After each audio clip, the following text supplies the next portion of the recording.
এবার স্বস্তির আশ্বাস দিলেন NHIDCL এর ডেপুটি ম্যানেজার। আসন্ন পুজোর আগেই উন্নত মানের সড়ক তৈরি হবে শিলচরে। এদিন সংস্কার স্তব্ধ কেন শহরের বেয়াল সড়ক জানতে এক উদ্যোগ নেয় ইউনিফাইড ফোরাম। এ নিয়ে ডেপুটি ম্যানেজারের সঙ্গে সাক্ষাৎ করেন ফোরামের কর্মকর্তারা।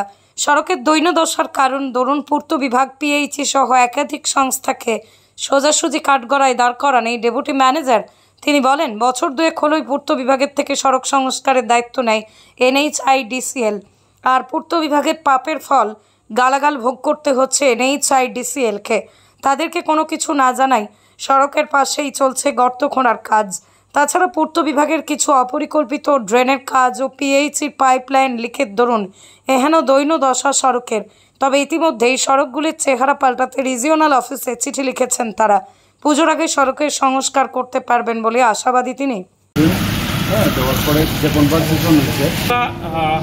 ইউনিফাইড ফোরাম থেকে আমরা সদস্যরা এসেছিলাম যে ক্যাপিটাল পয়েন্ট থেকে নিয়ে রাঙ্গিখাড়ি পয়েন্ট অবধি রাস্তার যে দুর্দশা, সেটার জন্য মানুষ যে দৈনন্দিন অ্যাক্সিডেন্টের সম্মুখীন হচ্ছে, যে অসুবিধার সম্মুখীন হচ্ছে, এবং রাস্তার কাজটা কেন ধরা হচ্ছে না, রিপেয়ারিং কেন হচ্ছে না, আপগ্রেডেশন কেন হচ্ছে না, সেটা জানার জন্যে আমরা এসেছিলাম। এবং ওনার সাথে আমরা থরলি 40 মিনিট ডিসকাশন হয়েছে। তো ডিসকাশন আমরা জানতে পারলাম যে DPR লাস্ট 11 জুলাই আরও রিজনাল অফিসে সাবমিট হয়েছে, কিন্তু এখনও অবধি DPRটা অ্যাপ্রুভ হয়নি। এবং DPR আরও রিজনাল অফিসে অ্যাপ্রুভ হওয়ার পরে মিনিস্ট্রিতে যাবে, মিনিস্ট্রিতে গিয়ে DPRটা স্যাংশন হবে। ক্যাপিটাল থেকে নিয়ে রাঙ্গিখাড়ি অবধি স্যাংশন হয়েছে 3,82 লক্ষ টাকা। আর আরেকটা স্যাংশন হচ্ছে রংপুর থেকে নিয়ে ISBT অবধি, সেটা হচ্ছে মোটামুটি 5 কোটি টাকা। আর 23 করোড় স্যাংশন হয়েছে রাঙ্গিখাড়ি পয়েন্ট থেকে নিয়ে সোনাবাড়ি ঘাট অবধি।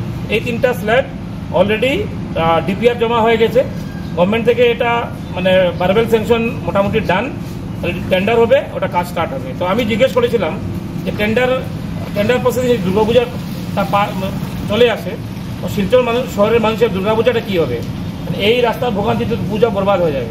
তো উনি আমাদেরকে কমিটমেন্ট দিয়েছেন যে before Durga Puja any how capital point থেকে নিয়ে হোলি ক্রস অবধি উনি যেরকম হোক শেষ করবেন, টেন্ডার করাবেন, মানে রিজনাল অফিস থেকে অ্যাপ্রুভেল আসার সঙ্গে সঙ্গে ইমিডিয়েট টেন্ডার করাবেন, উনি এই রাস্তাটা কমসে কম করিয়ে দেবেন।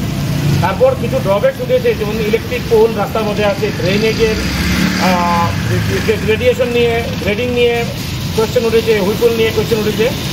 তো ওটা বললেন যে ফিল্ডে সার্ভে করে এটা শর্ট আউট উনি করিয়ে দেবেন। তো আমরা আজকে খুশি যে যেটার জন্য আমরা এসেছিলাম জানতে যে কাজটা কী কবে হবে, কীরকম হবে, আদৌ হবে কি না জানতে পারলাম। এটা ডাবল DBMBC লেয়ার, এটা খুব সুন্দর একটা রাস্তার স্ট্রাকচার। তো শহরের মানে এটা ভোল পাল্টে যাবে, চেহারা পাল্টে যাবে যদি কাজটা শেষ হয়ে যায়। রোড মার্কিংকে নিয়ে এটা কমপ্লিট হবে, রোড মার্কিংও হবে। তো আমি ফোরাম থেকে রিকোয়েস্ট করেছিলাম যদি আপনাদের তো সাউন্ড অর্গানাইজেশন, আমি 100 পিলার চেয়েছিলাম, পোস্ট লাইটিং মানে সাজাবার জন্যে। তো উনি বলেছেন ট্রাই করবেন, যদি 100টা পিলার যদি দিতে পারেন, লাইটের ফ্যান্সি পিলার, লাইট জ্বলবে, শহর মানে আরও সুন্দর হবে সাজাবার জন্য। এটা আমি মানে রিকোয়েস্ট রয়েছে। বুধবার বিকেল আনুমানিক 5টা নাগাদ NL 01H2820 নম্বরের একটি মালবাহী ট্রাক দিগরখাল 6 নম্বর জাতীয় সড়ক হয়ে মেঘালয়ে যাওয়ার পথে কালাইনছড়া পুলিশ নাকাচেক গেটে আসলে রুটিন মাফিক তল্লাশির জন্য কর্তব্যরত পুলিশ কর্মীরা ট্রাকটি দাঁড় করিয়ে ট্রাকের উপর চড়ে তল্লাশি অভিযান শুরু করেন। তল্লাশি চলাকালীন সময়ে হঠাৎ পুলিশ কনস্টেবলকে নিয়ে পালানোর চেষ্টা করে চালক। পুলিশ কর্মী হাল্লা চিৎকার করতে থাকেন। সুযোগ বুঝে চালক লরিটি না থামিয়ে বেপরোয়া গতিতে পালাতে শুরু করে। লরির উপরে থাকা অন্য আরও 2জন পুলিশ কনস্টেবলকে বেধড়ক মারধর করতে থাকে। ট্রাকটি থামানোর জন্য পুলিশ কর্মী বারবার কাকুতি মিনতি করলেও কোনো কথা শোনেননি তারা। উল্টে আরও বেদম মারধর করে প্রাণে মেরে ফেলবে বলে ধমক দেয় তারা। এদিকে ট্রাকটি আটক করার জন্য গেটের কর্তব্যরত অন্য পুলিশ কর্মীরা পিছু ধাওয়া করেন। বেশ কিছু দূর যাওয়ার পর আসাম মেঘালয় সীমান্তের মালিডহরে ট্রাকটি রেখে পালিয়ে যায় অভিযুক্তরা। পুলিশ সেখানে উপস্থিত হয়ে গুরুতর জখম অবস্থায় পুলিশ কনস্টেবলকে উদ্ধার করে চিকিৎসার জন্য প্রেরণ করা হয়। এমন অমানবিক ঘটনার পরিপ্রেক্ষিতে পশ্চিমাঞ্চলে চাঞ্চল্যকর পরিস্থিতি বিরাজমান। অ্যাকশন মোডে নেমে পড়ে কালাইন পুলিশ। অভিযান আরম্ভ করে প্রায় 6 ঘন্টার মধ্যেই 2 অভিযুক্তকে আটক করতে সক্ষম হয় পুলিশ। অভিযুক্তরা হলেন গুমরা মোগলগড়ের বাসিন্দা সুরজিৎ বৈষ্ণব, কৃষ্ণধর আয় অধিকারী কুইজানির বাসিন্দা। বৃহস্পতিবার তাদের জেল হাজতে প্রেরণ করেছে পুলিশ।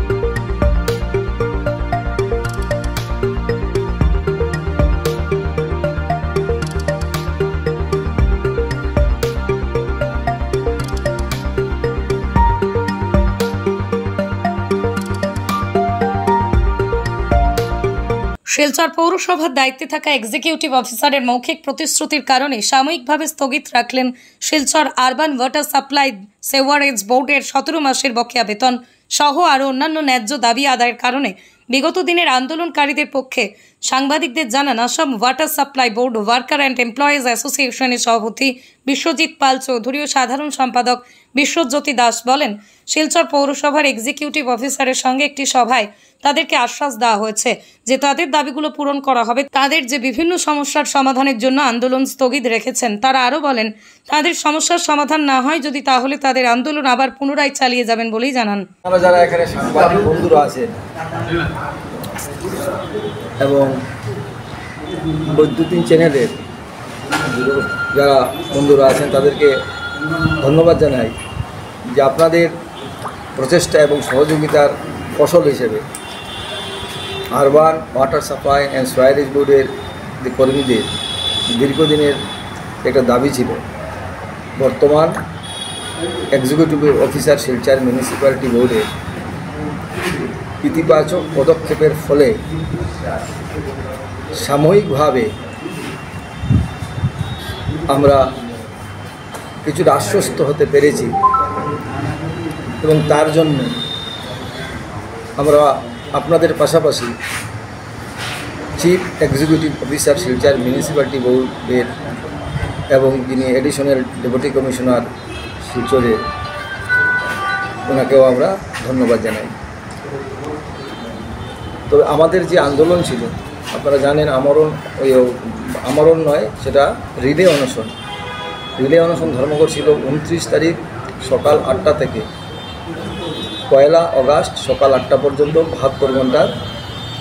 এবং গতকাল তিনি আমাদের আলোচনার মাধ্যমে মিউনিসিপ্যালিটি বোর্ডে ওনার অফিস পক্ষে প্রায় 1.5 ঘন্টা ব্যাপী আলোচনা হয়েছে এবং সেই আলোচনায় উনি আমাদেরকে অনুরোধ করেছেন শিলচর শহরে ওনার ক্ষমতার ভেতর যে সমস্ত সমস্যা আছে এগুলি উনি এই মাসের মধ্যে পূরণ করে দেবে। বাকি যে সমস্যা 17 মাসের যে বকেয়া প্রশ্নে এবং রেগুলেশনের প্রশ্নে আমাদের যে দাবি, সেই দাবিসমূহ নিয়ে গুয়াহাটিতে কর্তৃপক্ষের সঙ্গে আলোচনা করে এবং বিশেষ করে আমাদের যে উচ্চ আদালতে একটা মকদ্দমা চলছে, সেই মকদ্দমার যে রায় বেরিয়ে আসবে, যে আউটকাম বেরিয়ে আসবে, যে অর্ডার আসবে, মহামান্য আদালত যে রায় দেবে, সে রায়কে সম্পূর্ণভাবে সম্মান জানিয়ে আমাদের Assam urban water supply sewerage বোর্ডের বরাকভ্যালি ডিভিশনের কর্মচারীদের দীর্ঘদিনের যে দুঃখ দুর্দশা তা মিটিয়ে দেওয়ার প্রতিশ্রুতি দিয়েছেন। এই আপাততভাবে আমরা আমাদের এই কার্যসূচি পুরোপুরি উজ্জ্বল নয়, আমরা পসপোন করলাম, যেহেতু সেটা পার্মানেন্টলি এখনও সেটেল হয়নি। আলোচনার যে ফল, যে ফসল, ওটা যদি বাস্তবায়িত হয় তাহলে ঠিক আছে। যেটা ইমপ্লিমেন্টেশনের ক্ষেত্রে যদি দীর্ঘসূত্রটা অবলম্বন করেন তাহলে পরবর্তীকালে আমরা আবারও আপনাদের মাধ্যমে আপনাদেরকে সামনে রেখে আপনাদের পরামর্শ নিয়ে, এই এলাকার বুদ্ধিজীবী আইনজীবী সকলের পরামর্শ নিয়ে আমরা পরবর্তী পদক্ষেপ গ্রহণ করব। ধন্যবাদ। দিনে দুপুরে কালাইন বাজারে সংগঠিত হলো এক দুঃসাহসিক চুরির ঘটনা। দোকানের ক্যাশ বাক্সের সামনে থেকে মোবাইল হাতিয়ে নিয়ে যায় এক চোর। ঘটনাটি সংগঠিত হয়েছে বুধবার দুপুরে কালাইন হাসপাতালের পাশে থাকা রিয়া ভ্যারাইটিসের দোকান থেকে। জানা গেছে, রিয়া ভ্যারাইটিসের স্বত্বাধিকারী অশোক দে দোকানে আসা এক কাস্টমারের জন্য জিনিস আনেন। ভিতরে গেলে এক চোর দোকানে প্রবেশ করে ক্যাশ বাক্সের সামনে থেকে মোবাইল হাতিয়ে নিয়ে পালিয়ে যায়। সমগ্র ঘটনাটি ক্যামেরাবন্দি হয় দোকানে থাকা সিসিটিভি ক্যামেরায়। ক্যামেরার ফুটেজ দেখে অনেক খোঁজাখুঁজি করেও চোরের সন্ধান পাওয়া যায়নি।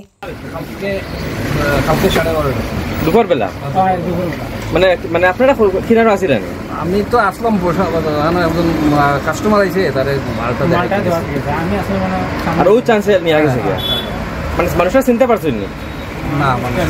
চিনা গেছে না? আমি তো দেখছি না পিছন দিকে, আমি মানে ঘোরার ফলে মানুষটা মানে আমিও ঠিক মতো মানে ক্লিয়ার মানে আমি জেরেস করতে আসলাম সামনে। আচ্ছা, ও চান্সে নিয়ে গেছে? ও চান্সে নিয়ে গেছে, খালি মানে বোধহয় খালি মানে পিসটা দিছে আর ওই ফাঁকে মারি। মোবাইলটা কই রাখা ছিল? মোবাইলটা তো সামনে কেসের সামনে। ও কেসের সামনে রাখা ছিল। এখান থেকে নিয়ে গেছে কি দুপুরবেলা?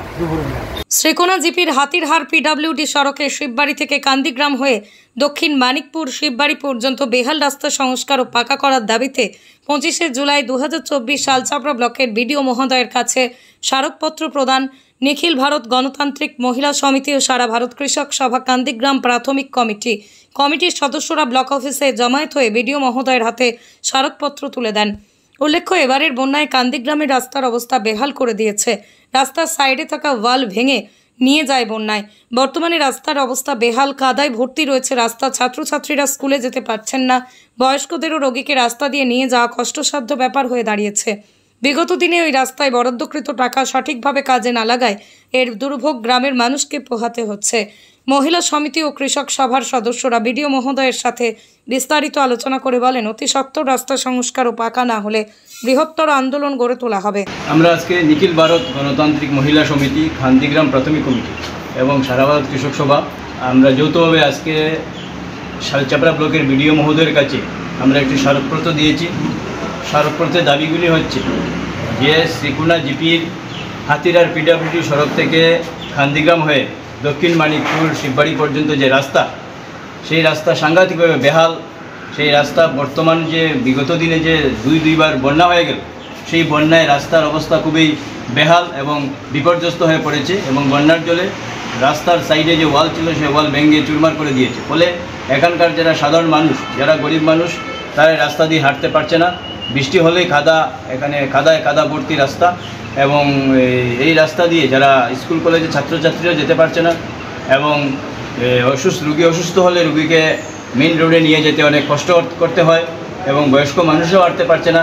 আমরা বিডিও মহোদয়ের কাছে দাবি করছি যে অতি সত্বর এখানে সার্ভে করে যাতে রাস্তা অতি সত্বর সংস্কার এবং পাকা করা হয় এবং পাশাপাশি আমরা এবারের বন্যায় বরাক নদীর এন্ডি বাঁধ ভেঙে হাতিরহার দ্বিতীয় খণ্ডে পিএইচির সামনে যে রাস্তা, সেই রাস্তাও ভেঙে চুরমার করে দিয়েছে। সেখানেও ছাত্রছাত্রীরা হাঁটতে পারছে না, স্কুল কলেজে যেতে পারছে না এবং এন্ডি বাঁধের পরে যে গ্রাম রয়েছে সেই গ্রাম রাস্তার থেকে রাস্তার ভেঙে যাওয়ার ফলে বিচ্ছিন্ন হয়ে গেছে। তাই আমরা সরকারের কাছে দাবি করছি, মহিলা সমিতি এবং এলাকার নাগরিকরা, যে অতি সত্বর যাতে মানুষের দুর্ভোগের দূর করতে সেই রাস্তা অতি সত্বর মেরামত করা হয়, তার জন্য আমরা দাবি করছি। অন্যথায় আমরা বৃহত্তর আন্দোলনে যেতে বাধ্য থাকি। প্রধানমন্ত্রী আবাস যোজনার হিতাধিকারীর বাছাই প্রক্রিয়ায় নেমে পড়েছেন একাংশ বিধায়ক ঘনিষ্ঠরা, আর এতেই ক্ষোভে বসছেন বিধায়ক ঘনিষ্ঠ জনপ্রতিনিধিরা। তাদের কথা তাদেরকে আলাদাভাবে রেখে সোনাইয়ের বিধায়ক করিমউদ্দিন বড়ভূঁইয়ার ঘনিষ্ঠ আর এক দল প্রধানমন্ত্রী আবাস যোজনার হিতাধিকারীর বাছাইয়ে হাত ধুয়ে পড়েছেন। তারা নিচে বিগত দিনেই জিও ট্র্যাকিং করে হিতাধিকারীদের তালিকাভুক্ত করেছেন। তালিকাভুক্ত করতে গিয়ে তাদেরকে বিভিন্ন সমস্যায় পড়তে হয়েছে। এছাড়া জিপির আঞ্চলিক পঞ্চায়েত ওই সময় অভিযোগ উত্থাপন করায় অনেকজন গরিব পরিবারের নাম বাতিল হয়ে পড়ে। বুধবার সকাল 9টায় সময় শোনায় গড়রকান্দি তেমাতায়া এক সাংবাদিক সম্মেলন করে নতুন রামনগর জিপির প্রাক্তন জিপি সভাপতি গোলাম ওয়াজিদ বড়ভূঁইয়া ওরফে টিঙ্কু, 9 নম্বর গ্রুপের সদস্য রাজীব হোসেন মজুমদার, 10 নম্বর গ্রুপ সদস্য ইসলাম উদ্দিন বড়ভূঁইয়া, তারা সবাই বলেন, নতুন রামনগর 9 নম্বর গ্রুপ মেম্বারের প্রতিনিধি। আমার নাম রাজীব মজুমদার। যে 2019 যেটা করেছিল আমরা PMYG নামে, এটা জেটাকিং হওয়ার পরে তারপরে আদার সেটিং গেছে, আমরা আদার সেটিং করাইছি। করানোর পরে একটা ম্যাপিং গেছে। এই ম্যাপিংও আমাদের জিপির গরিব মানুষ, অসহায় মানুষের প্রায় 250 ঘর খাটা গেছে। আমি এমএলএ রিকোয়েস্ট করি আর যে ওইটাও যেগুলা মানুষ গরিব মানুষ, অসহায় মানুষ খাটা গেছে, তারা নামটা ফিরিয়া উড্ডল করিয়া আনিয়া দিবার লাগে, যেহেতু তারা গড়টা পায়। তারা একটা এটা খাটা গেছে, অনলাইনে দেখা গেছে যে মাঠটা হতা মাঠ দেখা গেছে আর কি, ওই অ্যাকচুয়ালি ইলা মাঠ না, খাই কমপ্লেন দিয়ে খাটাইছে। এমএলএর কাছে রিকোয়েস্ট করে যে ও গরিব অসহায় মানুষের নামটা ফিরিয়া উড্ডল করিয়া তারা যেহেতু গড় অন্তর্ভুক্তি করা হোক, যাতে তারা গড়টা পায়, পিএমআইজি তারা মিস যায় না। আমার এটা রিকোয়েস্ট এমএলএর কাছে। আমরা খাসাড়ের মধ্যে অনেক জিপি আছে, অনেক জিপির মধ্যে কোনো মানুষের সময় দিয়ে পারছে না, অনেক জিপির মধ্যে 50টা 60টা করে পর্যন্ত গড় ঢুকেছে, কিন্তু আমরা 1700 গড় ঢুকাইছিলাম। ম্যাপিংয়ের সময় মানুষটা কমপ্লেন করিয়া বিভিন্ন মানুষের হয়রানি করাইয়া 250 গড় খাটি গেছে। আমরা জিপির মধ্যে এখন 1456 গড় অলরেডি ম্যাপিং হইয়া নেটর লিস্ট গেছে। ওগুলা থেকে আমরা গড় দিয়া প্রায় 1048টা গড় রয়েছে। এখন আবার সরকারে এই গড়টা ছাড়ি দিছে। যে এখন কইছে সবরে গড় দেওয়া হইতো, এখন গড় দেওয়া হইতে সময় শুরু হয়েছে, মানে আমরা তো পাওয়ার প্রায় শেষ। এই অবস্থায় শুরু হয়েছে MLA-র প্রতিনিধিত্ব যারা খতরা, তারা একটা কমিটি বানান নিজে নিজে করিয়া গড় দেওয়াটা আরম্ভ করি দিতে চায়। গড় যে আমরা কোনো অসুবিধা নাই, আরম্ভ করতো কিনা তার সরকারি সিস্টেমেও, যেমন আমরা জিপি সেক্রেটারি আছেন, জিপিসি আছেন, GRS আছেন, তারা এই মাছ জানে না। তারারে আমরা যে গেলাম, তারা কইছে আমরা তো অলরেডি ডকুমেন্ট আগেও ফাইলিছি, আমরা এটা ম্যাপিং করা শেষ, এখন আমরা খালি জাস্ট সিওর সিটিটা পাইতাম, আমরা গিয়া যাতা করা লাগে করমু, যদি কোনো মানুষ ডকুমেন্টও কোনো ভুল ত্রুটি বার হয় আবার লইমু, আর তো আমরা এখানেও শেষ, আর কিছু করা লাগেন না। এই অবস্থায় এখন আমরা পরস্পর খবর পাইলাম কয়েকদিন আগে মাইকিং করে আমরা জিপি যে MLA কইসন ঘরে ঘরে কাগজ ঠিক করে রাখতে টাইম লইবা। গতকালকে আবার খবর পাইলাম MLA বলে কইসন তান MLA-র প্রতিপক্ষ তাকিয়া তান মানুষে কাগজ লইতো যারা তানে ভোট দিছে। 1079 নম্বর 1 নম্বর কুটাটা হইলো আমার ওয়ার্ড, আমার ওয়ার্ডও প্রায় 852টা বুট আছে। 852টা বুটের মধ্যে 800 বুট কাস্ট হইছে, প্রায় 800 বুট তানে দেওয়া হয়েছে। ইনো MLA-র মানুষ খারা আর আমরা খারা আমরা তো বুঝতে পারছি না। MLA-রে আমরা আর্থিক অবস্থায় এত সাহায্য করছি, বুটও দিছি। আজকে যে আমরা মানুষগুলারে যে বিভ্রান্তি খতরা দৌড়াইতরা এই সেই খতরা, আর ডকুমেন্টগুলো যদি লওয়া হয় MLA-র সামনে আইয়া ফাইলে লকু, নতুবা আমরা জিপিসি সেক্রেটারি আসুন বা GRS আসুন তারা লকু, আমরা মানুষের যাতে কষ্ট না হয় MLA ও দৃষ্টিতে কি যাতে তার আকর্ষণটা সরাইন যে শুদ্ধ কাজটা করার লাগি যাইন। আমরা আর বর্তমান বিধায়ক করিমউদ্দিন বলবো তাই আমরা নিজের মানুষ, আমরা তানে বুদ্ধি বানাইছি, কিন্তু আজকে যে কিছু স্থান মুক্ত কিন্তু শুনছি না, তান যে যারা কিছু সংখ্যক মানুষ আছেন, আমরা তো তান মানুষ, বাদ বাকি কিছু ভোটার না, এরা কিছু ধরনের ক্যাডার আছেন, এরা বুঝা যায় তারা ভোট দিছে। আমরা জিপিও আই যে দেখা গেছে প্রায় 6500 ভোট আছে, এই জায়গা 4500 ভোট টাইন পাইছেন, প্রায় 2500 ভোট হিন্দু ভোটার থাকা অবস্থায় 4500 ভোট পাইছেন, মুসলিমের ভোট আর একটা রয়েছে নি। আর অতদিন ভোট যেগুলা ইন্দিরা আবাস দেওয়া হয়েছে এগুলো তো SC ST দেওয়া হয়েছে, আমরা মুসলমান মানে পাইছি। এখন মাইনরিটি টাইম আইতে আমরা এই অবস্থা কেনে, ওটা আমরা দেশ দশের কাছে মিডিয়ার কাছে আমরা অনুরোধ চাই যাতে সুষ্ঠু ও সুন্দরভাবে আমরা মানুষের যাতে হয়রানি হয় না, গড়টা পায়। কবিগুরু রবীন্দ্রনাথ ঠাকুরের 163তম জন্মজয়ন্তী উৎসব উপলক্ষে গত মাসে প্রথমে জেলাভিত্তিক এবং পরে রাজ্যভিত্তিক রবীন্দ্রসঙ্গীত ও রবীন্দ্র নৃত্য প্রতিযোগিতায় সীমান্ত জেলা করিমগঞ্জ থেকেই 12 জন প্রতিযোগী অংশগ্রহণ করে।